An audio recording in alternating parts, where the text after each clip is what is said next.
അല്ല ദേവു, എന്നെ അഭിജിത്ത് പ്രപ്പോസ് ചെയ്തെന്ന് പറയുന്നേട്ടല്ലോ. നീ എൻ്റെ ഒന്നും പറഞ്ഞില്ലേ?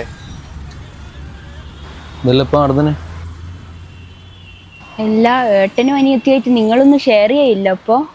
എല്ലാ കാര്യങ്ങളും ഏട്ടാന്ന് വെച്ച് നീ പറയുന്നില്ലേ, ഇതെന്താ പറയാഞ്ഞേ? എന്നാ നിങ്ങളെല്ലാം പ്രശ്നോ?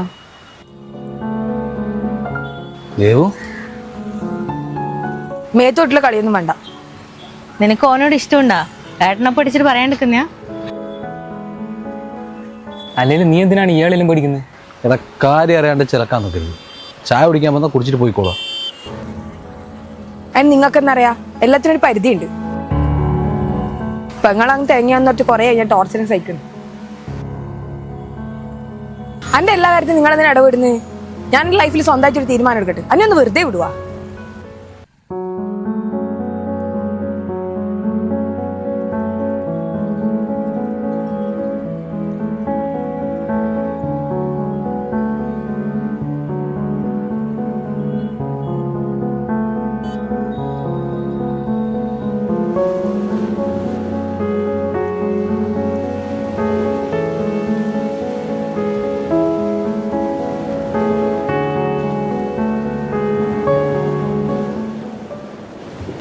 അഭിജിത്തിന് എന്നാ ഒരു കുറവ്? നീ അവനോട് എസ് പറ. നിന്റെ ഈ പാപ്പോ ഏട്ടനില്ലേ, ബ്രദർ ഫ്രം മനദർ മദർ, ചങ്ങായിൻ്റെ ഒപ്പമുള്ള നടത്ത ആദ്യം നിർത്ത്. എല്ലാം സഹിക്കാം, ചില സമയത്തുള്ള ടോക്സിക് അമ്മാവൻ കളിയില്ലേ. നീ മൊത്തത്തിലൊന്ന് മാറാനുണ്ട്. നിന്റെ ഈ ഡ്രസ്സും സ്റ്റൈലും എല്ലാം മാറാനുണ്ട്. ഡ്രസ്സ് മാത്രല്ലടാ, മൊത്തത്തിലൊരു അഴിച്ചുപണിയുണ്ട്. എടാ, ഇവിടെ കാട്ടുമുക്കുന്നല്ലേ വരുന്നേ, അപ്പം മുല്ല നട്ട് വളർത്തിയിട്ടും കാര്യമില്ല, മണമൊന്നും പുറത്ത് വരൂലല്ലോ.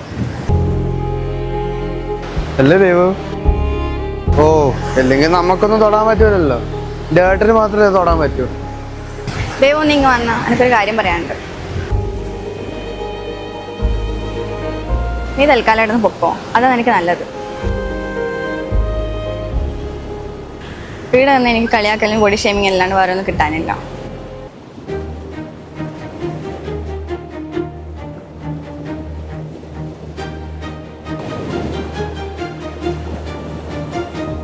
ചിത്തിരപ്പൂവിൻ ചിരിയുമായി വന്ന നീ ഏട്ടന്റെ കുറുമ്പി പെണ്ണല്ലേ. മഴവില്ലുമായും വാനിലി ഏട്ടന്നു തുണയായി നടന്നൊരാ നിഴലൽ.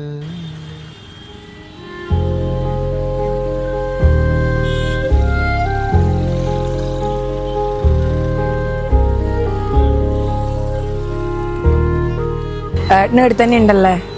ഈ സമയത്ത് നമ്മൾ ഇവിടെ തന്നെ അല്ലേ ഇരിക്കാറ്, ഞാൻ പിന്നെ ഇവിടെ പോരാ. സോറി ഏട്ടാ. എന്തിനാ സോറി? എല്ലാം മനസ്സിലാക്കി നീ വരുമെന്ന് എനിക്കറിയാം. എന്നോട് ദേഷ്യം ഉണ്ടോ? ഒരാളെ നമ്മൾ ആത്മാർത്ഥമായി സ്നേഹിച്ചാലേ അവരൊന്നും പ്രതീക്ഷിക്കരുത്. ചിലപ്പോൾ അവർ നമ്മളെ കുറ്റപ്പെടുത്തിയിട്ടുണ്ടാവും, ചിലപ്പം നമ്മളെ മനസ്സിലാക്കിയില്ല എന്ന് വരും. നമ്മൾ പറഞ്ഞാലൊക്കെ സത്യം ഉണ്ടെന്ന് മനസ്സിലാക്കിയിട്ടേ അവർ നമ്മുടെ അടുത്തേക്ക് തിരിച്ചു വരും.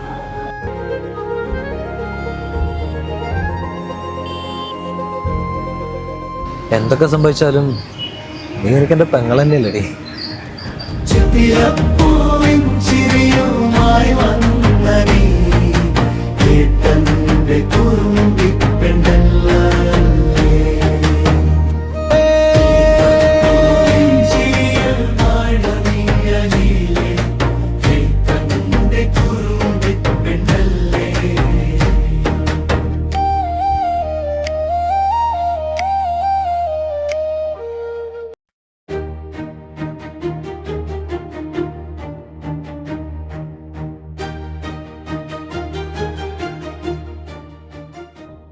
ചിത്തിരപ്പൂവിൻ ചിരി